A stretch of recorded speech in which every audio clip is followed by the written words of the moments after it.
सत्ताधारी शिवसेनेचे आमदार खासदारांवर मच्छीमार नेत्यांकडून हप्तेबाजीचे आणि भ्रष्टाचाराचे आरोप करण्यात आले आहेत। सत्ताधारी आमदार खासदारांकडून होणारी ही हप्तेखोरी निंदनीय आहे, त्याचा मी निषेध करतो। आज परप्रांतीय हायस्पीड बोटींच्या बेकायदा मासेमारीमुळे किनारपट्टीवर मत्स्य दुष्काळाची स्थिती निर्माण झाली आहे।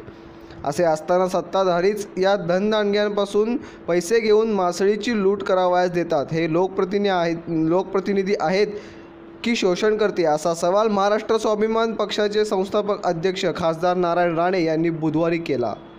शिवसेनेच्या भ्रष्टाचारी आमदार खासदारांना जनता धडा शिकवेल, पराभवाच्या भीतीने शिवसेनेत अस्वस्थता असल्याचे ते म्हणाले। ओरोस सिंधुनगरी येथील एकमेव हायवेवरील वालावरकर कॉम्प्लेक्समध्ये महाराष्ट्र स्वाभिमान पक्षाच्या मध्यवर्ती मुख्य निवडणूक कार्यालयाचे उद्घाटन महाराष्ट्र स्वाभिमान पक्षाचे अध्यक्ष खासदार नारायण राणे यांच्या हस्ते करण्यात आले।